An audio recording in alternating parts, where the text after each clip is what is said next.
శ్రీమాత్రే నమః. నమస్తే అండి. ఎలా ఉన్నారు? అంతా బాగున్నారా? మాఘపాదివారం శుభాకాంక్షలు. ఆదివారం కదా ఈరోజు. మాఘమాసం చక్కగా ఆవు పాలు పొంగించి మరి క్షీరాన్నం వండి సూర్యభగవానుడికి నివేదన చేసుకున్నానండి. ఆ వీడియోలు పెడుతున్నాను చూడండి. చూసిన వారికి శుభదాయకం. అందరూ చేసుకోలేరు, చూసినా పుణ్యమేనండి. అందుకు ఈరోజైతే 2 రకాల చట్నీలు చేస్తున్నానండి టిఫిన్లోకి. 1 టమాటా పచ్చడి, 2 మినప్పప్పు పచ్చడి. పోపు ఒకటే, పచ్చళ్ళు అయితే 2గా చేస్తాను. దానికి కావాల్సిన ఐటమ్ అన్నీ ఇక్కడ పెట్టుకున్నాను. ఇది పొట్టు మినప్పప్పు, ఇది మాత్రమే ఉన్నదని ఇది ఇక్కడ పెట్టుకున్నాను. ఇది మామూలు మినపగుళ్ళు, మేమైతే అసలు మినపగుళ్ళే వాడమండి. మా వారైతే పొట్టు మినపప్పే నేను టిఫిన్కైనా చట్నీలకైనా వాడతాను, పోపుల్లోనైనా. ఇది వేగిన తర్వాత అప్పుడు ఇవి వేసుకోవాలి. అంటే ఈ మినపప్పు, పొట్టు మినపప్పు చాలా మందం అన్నమాట. చక్కగా వేసేసాను కదా, ఏగుతూ ఉంటుంది. ఇది ఏగుతూ ఉంటుంది. ఇవి చెప్తాను. మరి మినపప్పు పచ్చడి చేస్తాను కదా, అందులోకి బెల్లం, చింతపండు వేసంకాలం మే నెలలో చక్కగా 1 కేజీ పండు గుజ్జి తీసేసి రసం పళ్ళాల్లో వేసి ఎండబెట్టేసాను. అది గట్టిగా అయిన తర్వాత తీసేసి ఒక డబ్బాలో పెట్టాను. ఇదిగోనండి, ఇంక ఇది మిగిలింది ఇంకొక దానికి వస్తుంది అన్నమాట. అంటే మరి సంవత్సరం అయింది కదా, దీనికి మంచి పోషకాలు వస్తాయి. ఇలా నల్లగా అయ్యేటప్పటికి దీనికి మంచి విలువ ఉంటుంది. పాత చింతపండు అంటారనమాట. ఇది బాలింతరాలు కావాలని అడుగుతారు. చింతపండు చారు పెట్టినాకి చింతపండు వేసేదన్నా కొంచెం చేయడానికి ఇలాంటి పాత చింతపండు అని అడుగుతారు. పాతది అయిపోతేనే ఇలా నలుపు వస్తుంది. మరి ఇందులోనే అది చెబుతున్నాను, సోది అని అస్సలు అనుకోవద్దు. ఎండుమిర్చి, ఎల్లుల రెమ్మలు, జీలకర్ర, తగినంత ఉప్పు, మినపప్పు వేసుకున్నాను కదా, గుళ్ళు. మరి మనకి టమాటా పచ్చడి చేస్తాను కాబట్టి కొద్దిగా చింతపండు రసం వేయాలి, లేకపోతే ఎగుట వస్తుంది పచ్చడి. అందుకు అది చింతపండు రసం. ఇదిగోనండి కేజీ టమాటా పళ్ళు చక్కగా మగ్గించేసుకుని ఇలా ఉంచుకున్నాను. మరి ఇది చల్లారాలి కదండి బాగా, లేకపోతే గ్యాస్ తన్నేస్తుంది కదా, మిక్సీ గిన్నెతో చాలా ఇబ్బంది పడతాను. చల్లారిపోయింది. ఈ పోపు వేపేసి పచ్చళ్ళు ఎలా చేస్తానో చూపిస్తాను మీకు. ఇప్పుడు కొంచెం వేగింది ఈ పొట్టు మినపప్పు. దీనికి సరిపోతుంది. ఈ మినపగుళ్ళు వేసేస్తున్నానండి. ఇవి ఉన్నాయని వేస్తాను, కానీ నేనైతే పొట్టుపప్పుతోటే చేస్తానండి. పొట్టుపప్పు అది మాత్రమే ఉన్నదని చెప్పి చేస్తాను అనమాట. ఇప్పుడు ఇందులో ఇలాగా ఎండుమిర్చి తుంచి వేసేస్తానండి. ఇలా తుంచి వేసుకోవాలి. ఇందులో గింజలు కూడా బాగా వేగుతాయి. గింజలు వేగితే మంచి కమ్మదనం వస్తుంది పచ్చడికి అనమాట. కమ్మదనం పనిగట్టుకుని దాసించేవారు. దాసించి ఇలాంటి పచ్చళ్ళలో ఇన్ని గింజలు ఎర్రగా వేయించి వేసేవారు. అందుకో ఎందుకో పచ్చడి అయితే చాలా బాగుండేదిలేండి. మరి చాలా బాగుండి అని మా అమ్మ చేసే వంటలో. పూర్వం ఏమీ లేదండి, ఇలాగ 2 అయ్యి ఒక 8 వెల్లుల్లిపాయతో కూడా తాలింపు పెట్టుకుంటే ఒక రుచిగా ఉండేది. మరి ఆ రోజులు ఇప్పుడు కాదులేండి.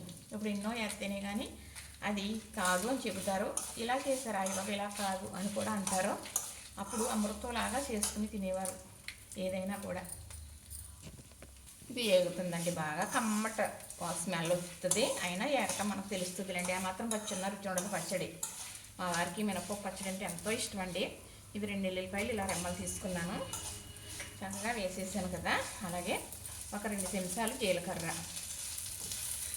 ఈ పోపు ఇదే 2 రకాల పచ్చడి అండి. కాస్త మినపప్పు పచ్చడి, మరి టమాటా పచ్చడి. ఈ పోపే కాకపోతే మినపప్పు పచ్చడిలో మనం బెల్లం, చింతపండు వేసుకుంటాం. అది టిఫిన్కి చాలా బాగుంటుందండి. మినపప్పు పచ్చడి టిఫిన్లోకి చాలా బాగుంటుంది. ఇడ్లీకైనా, అట్టుకైనా, దోశలకైనా చాలా బాగుంటుందండి. ఈ 3టికి సూపర్గా ఉంటుంది. ఇడ్లీకి, అట్టుకి, దోశకి. పోపు వేగిపోయిందండి. స్టవ్ ఆపేసాను. ఈ వీటి మీద కొంచెం వేగుతుంది. అప్పుడు బాగా చల్లారాలి అంటే మనకి ఉప్పు సహాయపడుతుందండి. ఈ సాల్ట్ వేసుకున్నా, కళ్ళుప్పు వేసుకున్నా అది చల్లగా ఉంటుంది కదా, అంటే పోపు తొందరగా చల్లారుతుంది. చల్లారిన తర్వాతే మిక్సీ పట్టుకోవాలండి. రోట్లో కూడా రోట్లో రుబ్బుకునేవారు కదా మరి పూర్వం. చల్లారిందే వేయాలి, ఎడివేడిది వేయకూడదు అనేవారండి. పెద్ద రోళ్ళు ఏడు తగ్గితే శనకాలన్నా రుబ్బురోలన్నా పగిలిపోతాయి. అందుకు అంటే చెయ్యకూడదంటే మానేస్తారే తప్పదని అర్థం చెప్తే వినరు కదండి. అందుకు చక్కగా ఇప్పుడు వేగిపోయింది కదా, ఇందులో ఈ వేసేస్తున్నాను. చట్నీకి కదండి ఎక్కువ పట్టదు. ఇప్పుడు ఇది మినపప్పు పచ్చడికి సరిపోతుంది. మనకు టమాటాలో కావాలంటే కొన్ని వేసుకోవచ్చు, లేకపోతే లేదు. చూసారా, ఇందులో చెమ్మ వల్ల చిట్టుపట్టలు వస్తుంది, చల్లారిపోతుంది. నేను మిక్సీ పట్టి చూపిస్తాను. ఇప్పుడు చక్కగా మిక్సీలో వేసి మిక్సీ పట్టేస్తానండి. ముందు మినపప్పు పచ్చడి చేసేస్తాను, తర్వాత టమాటా పచ్చడి చేస్తాను. ఇప్పుడు ఇలా కొంచెం తీసేసాను కాబట్టి ఇది టమాటా పచ్చడి వేస్తాను. ఇది మినపప్పు పచ్చడి. దీంట్లో బెల్లం వేసేస్తున్నాను. అలానే ఈ చింతపండు కూడా వేసేస్తున్నాను. ఇది నలగటానికి సరిపడే వాటర్ వేసి తిప్పేస్తాను. ఇదిగోనండి మినపప్పు పచ్చడి రెడీ అయిపోయింది. చూసారా, చూడటానికి ఇంత బాగుంది కదా, తింటుంటే చాలా బాగుంటుందండి. తీపి ఇష్టమైన వాళ్ళు తీపి వేసుకోండి, తీపి ఇష్టం కాకపోతే బెల్లం ఆపేయండి. కానీ పచ్చడి ఇలా చేసింది 5-6 రోజులు అలా బయట వదిలేసినా ఏమి స్మెల్ అది ఏమీ రాదు. చాలా బాగుంటుంది. ఇడ్లీకి, దోశకి, అట్టుకి మాత్రం బాగుంటుంది. మళ్ళీ చెప్తున్నాను, సోదు అనుకోవద్దు. ఇది గిన్నెలోకి తీసేసి మళ్ళీ టమాటా పచ్చడి చేస్తాను. ఇప్పుడు ఇలా వేసాను కదా, మినపప్పు సగం పట్టింది తీసాను. మన టమాటా పచ్చడికి సరిపడేది. మరి కొంచెం పులప అయ్యకపోతే ఎగుతూ అన్నాను కదా, నానబెట్టుకున్న చింతపండు, కొంచెం రసం. ఇది నలగటానికి ఉపయోగపడుతుంది.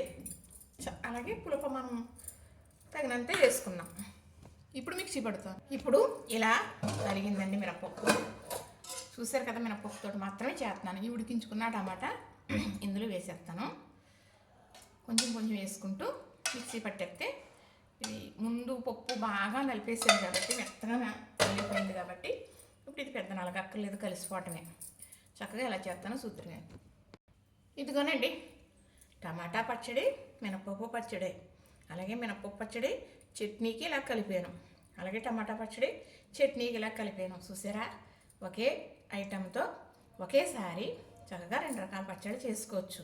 అంటే టమాటా వేరు అనుకోండి, మినపప్పు అయిపోయింది కాబట్టి మినపప్పు పచ్చడి చేసింది, అదే కొంచెం టమాటాలు వేసుకున్నాం, చట్నీ అయిపోయింది. చూసారు కదా, నచ్చిందా మరి? ఇలాంటి ఆరోగ్యమైనవి చేసుకోవాలండి. పూర్వం అమ్మ చేసేది చూసేదాన్ని, అదే నేను చేస్తాను, అదే మీకు నేను చెబుతాను. చక్కగా ఇది లేదు అది లేదు అనుకోని అవసరం లేదు. చట్నీ అంటే కొబ్బరికాయ ఉండాలనుకుంటారు, లేకపోతే ఇంకా ఏయో చట్నీకి కావాలి అంటే కొన్ని ఐటెం కావాల్సి వస్తాయి, అదే ఉండాలి అనుకుంటారు. ఉన్న వాటితో చేయాలి అంటే ఇలా మినపప్పు పచ్చడి చేసుకోవచ్చు. కూరకు తెచ్చుకుంటే టమాటాలు ఇంట్లో ఉంటే ఇలా టమాటా పచ్చడి చేసుకోవచ్చు. ఇలా చేసుకున్నట్లయితే వారం 10 రోజుల దాకా చట్నీ సమస్య ఉండదు మనకి. చక్కగా మరి ఫ్రిడ్జ్ అనే సౌకర్యం ఉంది కదండి, ఇలా చేసుకున్నదే ఉంచుకోవచ్చండి, పర్వాలేదు. అంటే ఇది సచ్చి లేకుండా ఉడికించుకుని వేయించుకుని చేసుకున్నాం కదా, ఇది ఇలా ఉంచేసిన బయట ఏమి అవదు. ఇలా ఉంచేసిన ఇది కూడా 2 రోజుల వరకు పర్వాలేదు. టమాటా కదా, తర్వాత ఉండదు. ఇది 4-5 రోజులన్నా బయట ఉంచేసిన ఏమీ కాదనమాట. చక్కగా మరి ఇదే పచ్చడి తీసేసిన తర్వాత గిన్నెలో ఇలా కొంచెం మిక్సీ పట్టేసాను. ఇప్పుడు చట్నీకి, దోశల్లోకి. అలానే తీసిన తర్వాత ఇది కూడా చట్నీకి ఇలాగా కొంచెం పలసగా మిక్సీ పట్టేసాను. ఇదిగోనండి, ఇదిగో చూసారు కదా, మరి టమాటా పచ్చడి అంటే చాలా ఇష్టపడతారు.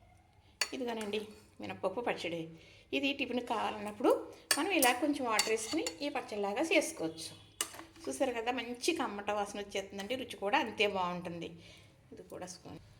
ఇదిగోనండి చక్కగా ఇది మనకి టిఫిన్లోకి, దోశకి. అలానే ఇది మినపప్పు పచ్చడి. ఇదేమో స్వీట్గా ఉంటుంది, ఇదేమో చాలా బాగుంటుంది, స్వీట్ కాదు కానీ. ఇలా 2 రకాల పచ్చళ్ళు చక్కగా ఇలా చేశానండి. నేనైతే ఇలానే చేసుకుంటాను ఎప్పుడు. ఈరోజు యూట్యూబే కాదండి, ఎప్పుడు అమ్మ చేసేది కాబట్టి మినపప్పు పచ్చడి చేసేది. టమాటా పచ్చడి అప్పుడప్పుడు చేసుకునేవారు, మినపప్పు పచ్చడి మాత్రం ఎక్కువగా చేసుకునేవారు. ఉన్నమాటే చెప్పుకోవాలి. సరే, అలానే నేను చేశాను. చూశారు కదా, మీరు కూడా ఇలానే చేసుకోండి. చేసుకుంటే పిల్లలతోటి ఉన్నారనుకోండి, పిల్లలు స్కూల్కి వెళ్ళడం కానీ, మరి మగవారు బయటికి వెళ్ళడం కానీ, ఆడవాళ్ళు కూడా కొంతమంది ఉద్యోగాల కోసం వెళ్ళడం కానీ ఉంటుంది కదా, 4-5 రోజులు అవస్థ లేకుండా ఈ చట్నీతో టిఫిన్లు అనేది చేసేయచ్చు చక్కగా. ఓన్లీ టిఫిన్లకే లేండి, ఇది రైస్లోకి అది కాదు. చూసారు కదా, నచ్చింది కదా, ఇంతేనండి. లైక్ చేయండి, షేర్ చేయండి, సబ్స్క్రైబ్ కూడా చేసేయండి మరి.